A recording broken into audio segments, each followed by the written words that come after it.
Welcome back to the Adcore Podcast, your podcast for all things in business, entrepreneurial insights, self-development, and financial freedom. So, I'm your host, Adi Guru Das, and today we have a very special guest joining us.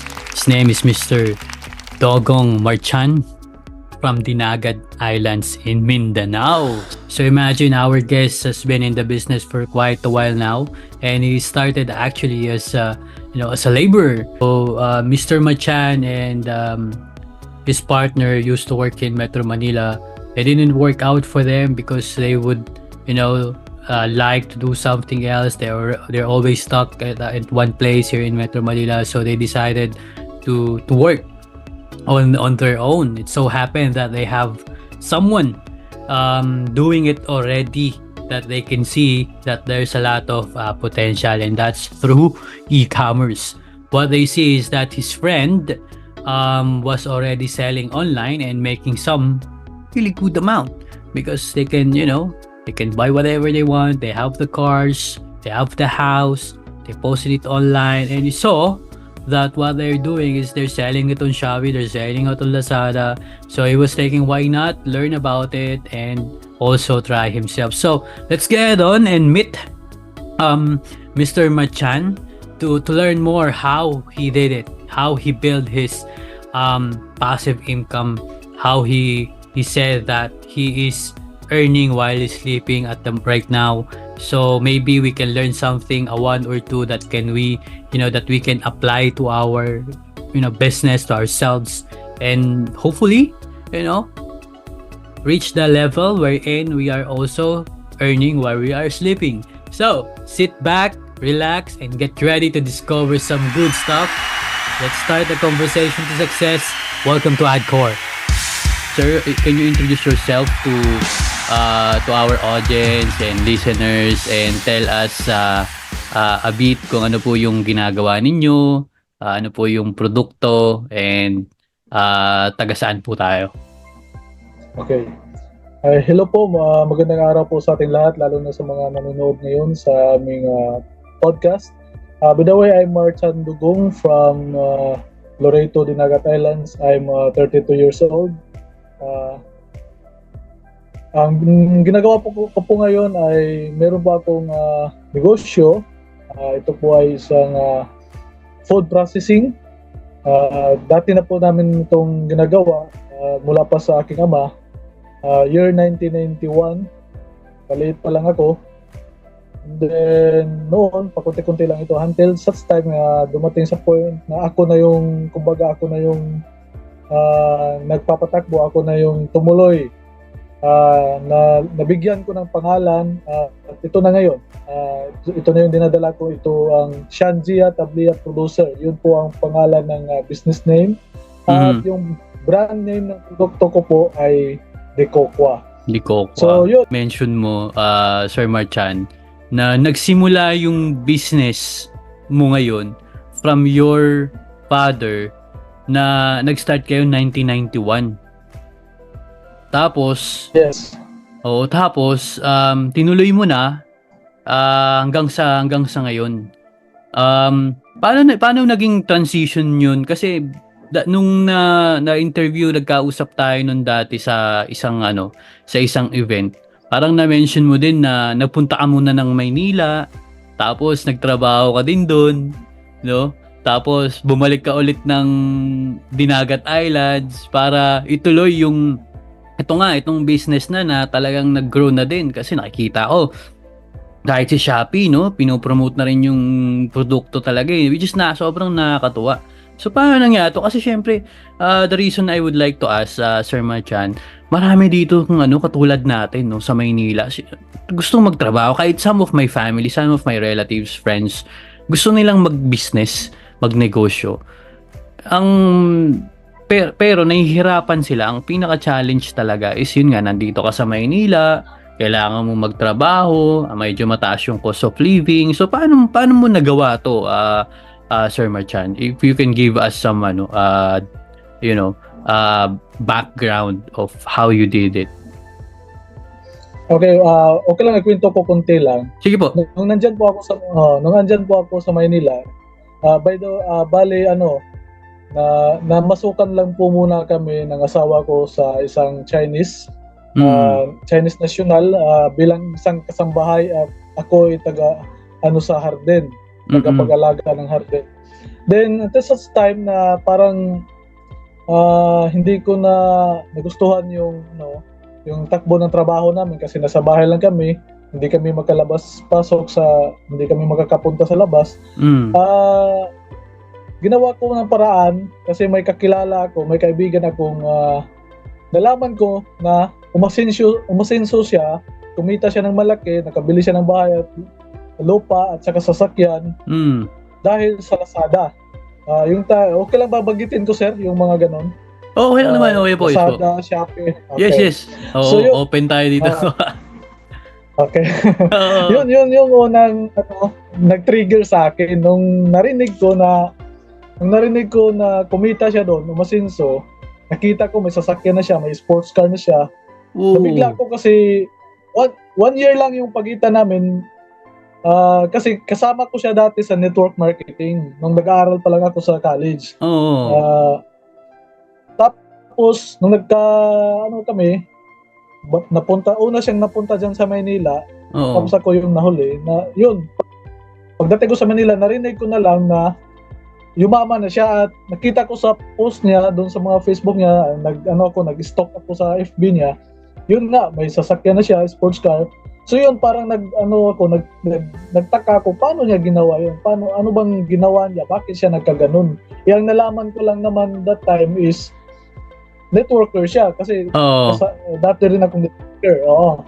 Hindi ko yun nakwento sa dati nating Okay. Kasi medyo tayo dun sa mga questions pero ito talaga yung gusto kong gawin kasi gusto ko malaman paano nagkaroon nag-come up si sir sa ganung business. Yun. Anyway, sir, please continue po.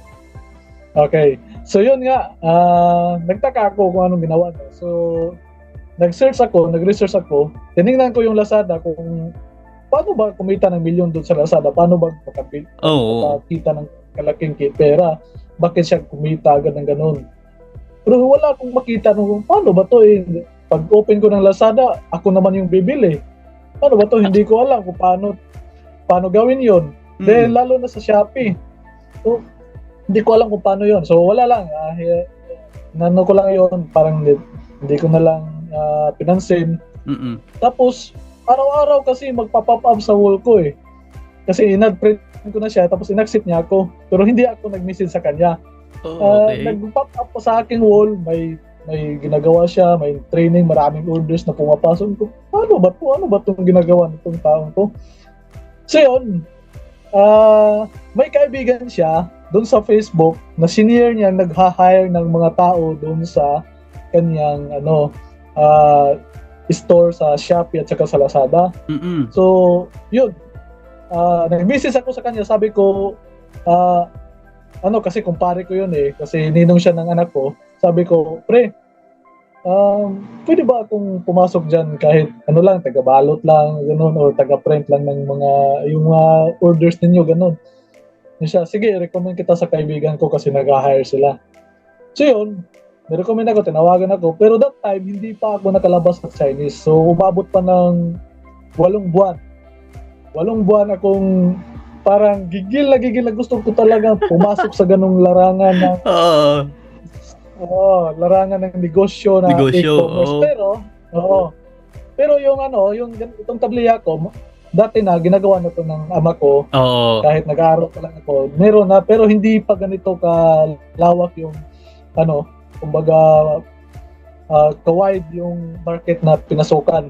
So yung time na yun ang naisip ko kasi stop na rin yung kasi sinimula year 2019. Okay, yung nandiyan ako sa Manila. Pero yung tableya sinimulan ko to noong 2016. Nag-stop siya 2017. So yung 2018-19 pumunta ko na Manila. So doon ko nalaman yung Lazada at Shopee. So yun, nung nakalabas kami sa Chinese, to long story short na lang po, nakalabas kami sa Chinese, pumunta ako doon sa kaibigan ng kumpare ko, yung nirecommend na kaibigan niya na may Lazada at Shopee rin na ginagawa at marami ding orders. So yun, pumasok kami doon. At sinabi ko lang talaga na kahit kunti lang yung sir, kasi ang gusto ko lang malaman doon paano nila ginawa yun. Yun ang gusto kong malaman doon. Hindi trabaho ang pinasok ko doon, hindi pera ang pinasok ko doon, hindi sweldo, kundi kung ano yung sistema. So kahit magkano lang sahod, sabi ko sa kanya, kahit magkano lang sir. Tapos sabi niya, graduate ka ba? Yes, graduate ako sir, pero kahit magkano lang gusto kong pasukin yan, yung yung hiring mo. Kahit ka-label ko pa yun, hindi ko ka-label sa sa edukasyon. So yun, pumasok kami ng asawa ko, yung misis ko ang taga-balot. Taga-balot muna kami, taga-testing ng products. Until such time, siguro nakitaan niya may potential ako. Tapos kasi tinanong niya ako, marunong ba ako sa computer at mag-i-encode, gano'n. Yun, nilagay niya ako sa isang departamento na ang gagawin lang, mag-upload lang ng products. So nung time na yun, hindi ko pa alam. Paano ba itong upload? Saan ba ako ng products? Sir, sabi niya, tingin ka lang dyan sa paligid mo, may mga products tayo, upload mo lang yan. Paano ba yun? So yun, nagtanong-tanong ako kung paano gawin. May mga kasamahan ako doon. Yun, ginawa ko, nag-upload ako, tinuruan nila ako kung paano. At such time, nasanay ako. Then, nabuksan ko kung anong meron doon sa loob. Lazada, kung paano mag-sell, paano gumawa ng promotion, paano gumawa ng voucher, paano gumawa ng kahit ano-anong mga discounts na pwede mong gawin. At mayroon ding mga doon, tinatawag naming dark secrets na ginagawa. Yun, nalaman ko rin yun. So yun, parang excited ako nung time na yun. 1 week pa lang ako noon, natuto na ako. So 1 week pa lang, parang excited na ako, magkaroon na akong sarili ko. Sabi ni sir, parang hindi magtatagal si Marchan dito Kasi alam niyang parang ako parang kumbaga uhaw ako sa kaalaman. Yun yung isa sa akin. Parang gusto ko talaga malaman kung ano ba talaga, bakit yumaman sila dito, gano'n. Tapos computer lang naman ang hinahawakan nila, nakatutok lang sa computer. Buong araw, ganun lang. Tapos kumikita ng ganun kalaki, maraming orders. Dying orders. Tapos, tuloy-tuloy. Oo, tuloy-tuloy yun. Kahit tulog ka, may pumapasok. Yes. Yun, doon talaga ako na-amaze ako, sir, doon. Grabe, napakagandang story nun, no? Kasi syempre, para sa mga, alam mo yun, taong katulad din natin, syempre tayo naman na-inspire lang din naman tayo sa isang idea na pwede pala yun. Pwede din pala na isa-isang employee is magkaroon siya ng side hustle o side income na pwede niyong pagkakitaan habang nagtatrabaho siya. At eventually, maging business na, full-time na negosyo, katulad nyo, Sir Marchan. Pero, Sir Marchan, syempre, mahirap din mahanap yung produkto. Ano yung ibebenta ko? Katulad niyan. Kasi syempre, game changer yan Pag nahanap mo na yung niche mo para sa business mo, ito na yung magiging, yung focus mo talaga. Dito na ako. Ang kaibahan naman sa'yo, napakaganda rin na parang very coincidence na meron ka na talagang business sa inyo na nag-start pa sa first generation, which is your father. Tapos, tinuloy mo na. Ito na po ba yung talagang naisip mo na ito na yung niche ko, ito na yung produkto na ibebenta ko, dito yung direction ko? Paano mo nagawa? Paano mo nahanap yung direction na yun? Actually, sir, hindi ko namalaya na yun pala magiging yung pala magiging takbo ng negosyo na pwede rin kong pasukin. Kasi nga, akala ko hindi ko na mabalikan yung tableya kasi nga nahinto ko yun, di ba? Nahinto ko yun ng 2017. So akala ko hindi na ako makakabalik doon sa paggawa ng tableya. So kasi nasa Maynila na ako, doon nung time na yon, pinayagan na rin ako ni sir na gumawa ng sarili kong store sa Lazada at Shopee. Meron akong 4 na store sa Lazada that time at meron akong 2 store sa Shopee. Pinayagan ako na magsarili ako, pero may 5 rin akong store na hinahandle, na minamanage yung store niya. So walang tulugan yun. Ah, okay lang naman kasi yung workplace namin, nasa baba kami, nagtatrabaho, nasa taas kami, doon kami natutulog. So okay lang kasi kahit abutin na ako ng madaling araw, makakatulog din naman, then nabukasan ulit, ganun. So yun, doon ako natuto, then pinahiram ako ng puhunan. Akala ko hindi na ako makakabalik sa pagtatabya kasi yung 4 na store ko, kumikita yun ng tag 20,000 weekly. So, oo. Grabe. Yun, that time yun, pandemic yun. Weekly ako nagwi-withdraw sa Metrobank. Ang mga ano ko, kita ko doon sa pagbibenta. Ang swerte lang naman doon kasi bakit? May isang produkto po na lumakas that time. Banggitin ko na lang, libreng advertisement na lang po ito. Sige, pwede sir. Pwede tayo, open tayo sa lahat dito. Yung produktong yun ang nabigay sa akin ng kita weekly doon. Kahit kunti lang yung sahod ko sa Kaiser, at least kumikita ako doon. Yun yung Brilliant. Yung pampaganda. Ito yung kay Brilliant. Glenda? Yun. Yun, sir. Doon ako kumita ng 20,000 weekly sa store ko. Actually, 4 na store yun. Yun, doon ako kumikita sa product na yun. Then, until such time, kasi ganito ang nangyari. Dumating yung point na umuwi kami. So, 2020. Okay? Kasi pumasok kami dun sa Kaiser, March 2020, then lumabas kami sa kanya, umuwi kami dito sa probinsya ng October 2020. Doon tayo sir sa may yung kay Miss Glenda.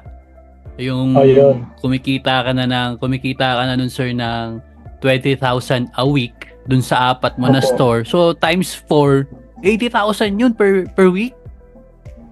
Hindi pa naman ganoon yung ibang store. Actually, yung isang store doon 20,000 weekly yun. Yung ibang store nasa mga 10,000 ganoon, pinakamalaki na yung 15,000 sa ibang store. So hindi naman siya ganoon ka laki that time. Tapos parang 2 months lang yun pinatikim sa akin kasi pinayagan ko ni sir magsarili ng store, parang na yata yun, mga July, August, gano'n. Tapos umalis kami ng September, tapos hindi kami nakauwi kagad, na standby muna kami diyan sa Manila, pero wala na kami dun sa kanila ni sir. October na kami nakauwi dito sa probinsya that time. So yun, nag-decide kami ng misis ko na umuwi kasi akala ko mamamanage ko pa yung store ko sa Lazada that time. Akala ko okay lang din na dalhin kahit nandito ako sa probinsya, mamamanage ko pa siya. So nung time na pagdating namin dito, yun, kasi nga pandemic, tapos kami, na quarantine kami doon sa area na walang kasignal-signal. Kaya hindi ko na manage yung store. Oo. Dalawang linggo kami na quarantine pag uwi namin, kaya hindi ko na manage. 2 linggo na walang production, may order na pumapasok pero hindi na fulfill kasi nga hindi ko na check na may mga pumapasok kasi walang internet sa lugar na yun na pinag-quarantinean sa amin. Kaya nung time na yun, bagsak na bagsak yung isipan ko, parang sabi ko, pera na pero naging bato pa. Pero hindi ako nawala ng pag-asa. That time, 2021, pero nagkasakit muna ako. After nun kasi, yun nga, sa inisip ko na parang hindi ko na mabalikan yung ganung klaseng kitaan kasi na hindi ko na manage. Tapos parang wala na akong chance na makabalik pa sa Manila kasi nga pandemic, hirap pag umalis, hirap lumabas. Nagkasakit ako that time, tapos nag self-healing ng 1 year 2021. Then after nung year 2021, nakapasok ako ng trabaho January 2022. Labor, kaya libur lang pinasok ko. Marami akong in-applyan na trabaho, pero walang ni isa na tumanggap sa akin. Pero doon sa isang tindahan ng tinawag namin budiga dito kasi nga para siyang budiga, doon nakapasok ako bilang isang budigero. At yun, inunti-unti kong binuksan yung Shopee, gumawa ako ng account sa Shopee, nag-try ulit ako, baka makabalik ako sa e-commerce online. Nagbukas ako ng isang store sa Shopee at nag-upload lang ako ng products doon. Almost 2 months to 3 months, so wala masyadong order na pumasok. Ang pinopost ko doon, tableya ang pinopost ko doon. Tapos, ang ginawa ko, may mga gumagawa ng tableya doon sa Surigao. Binibili ko sa kanila sa wholesale na price. Tapos, binibinta ko sa Shopee ng SRP na kung anong magkano gusto kong binta doon. So, yun. Nung time na yun, doon na nagsimula na may pumapasok na order sa tableya. At, yun, habang nagtatrabaho ako, ginagawa ko siyang sideline, yung pag-post ng product sa Shopee.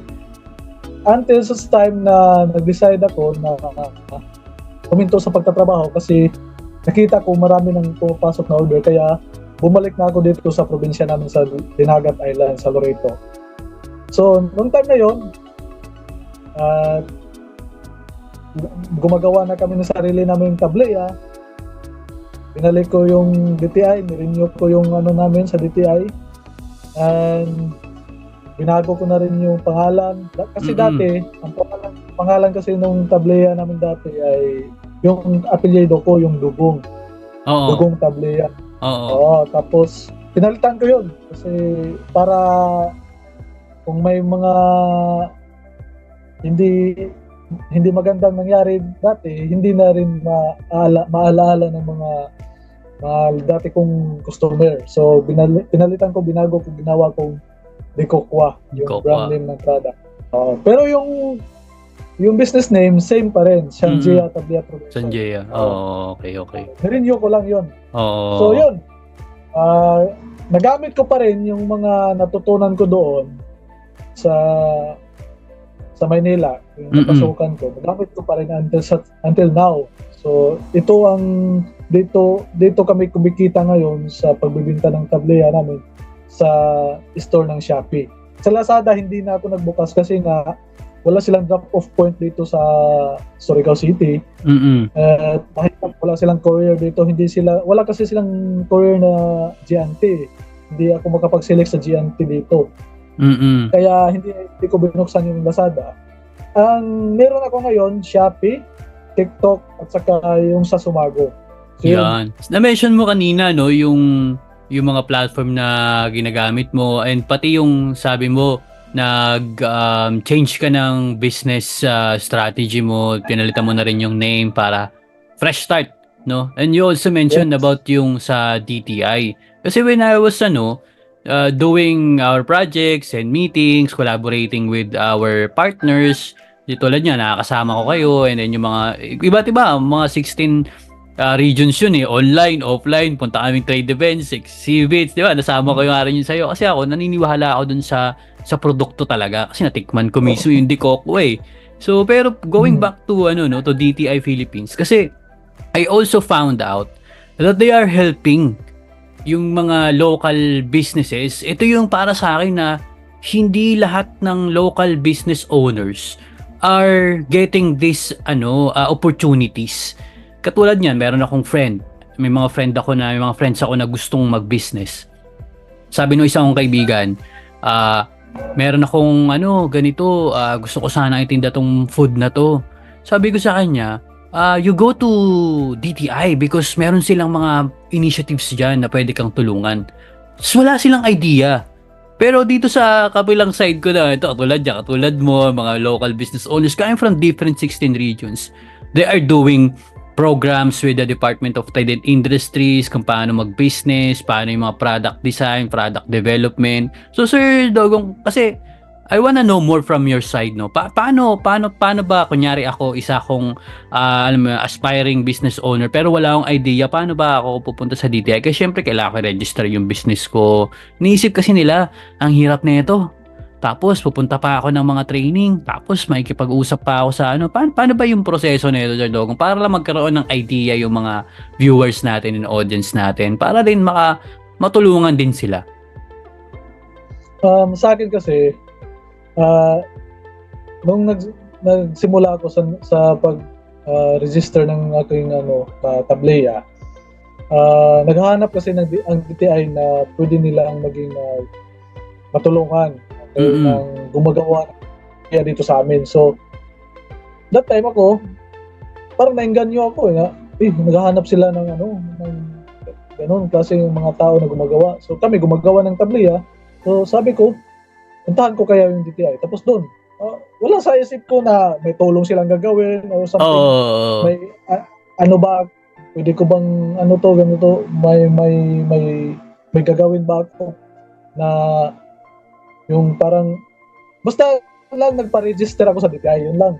Nagpa-register ako sa DTI at noon, nagsimula na yung mga pag-invitation nila na, sir, punta ka ganito, may seminar tayo, may training tayo, ganito. Lalo na yung KMME, yun. 2017, isa ako sa mga KMME graduates dito sa amin. Kami yung first batch dito sa Dinagat Islands. Isa ako sa mga nakasama doon.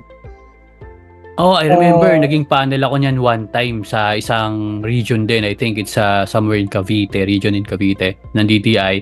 Napakaganda niyan kasi merong panel list and then merong groups of mentees na i-guide, bibigyan ng feedback dun sa mga businesses nila. Tama po ba yun? Ito po ba yung sinasabi mong kay Mimi? Yes.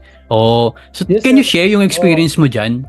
Yes sir, kasi nung time na yun, hindi ko alam kung paano magpatakbo sa negosyo. Basta lang nagpa-register ako sa DTI, tapos oo lang ako ng oo kung anong mga nila, sir, ganito kaya, oo, sige, oo, punta ako, ganoon. Kaya, nung time na yun, pumunta ako, tapos yun, parang 3 days in a month yata yun. Halos buwan-buwan ako nakapunta doon sa San Jose, kasi malayo dito sa amin. Pumupunta ako doon, gumagastos ako, yung kita ko sa pagtatableya ko, parang napunta lang doon sa ginagastos ko. Pero hindi ko pinansin na malugi ako, ganito. Basta lang makapunta ako sa training na yun kasi gusto kong malaman kung ano talaga yung mga ituturo nila. Yes. Sobrang busog na busog yung utak ko that time. Yes, oo. Kasi madami yun madaming panelists yun Oo, iba-iba siya. May CPA doon, may graduate ng kung ano man doon, mga masters doon, tapos meron din silang mga successful business owners na nando doon. Even I think Mr. Joey Concepcion, the owner of Selecta, I think they have that as well, yung KMME.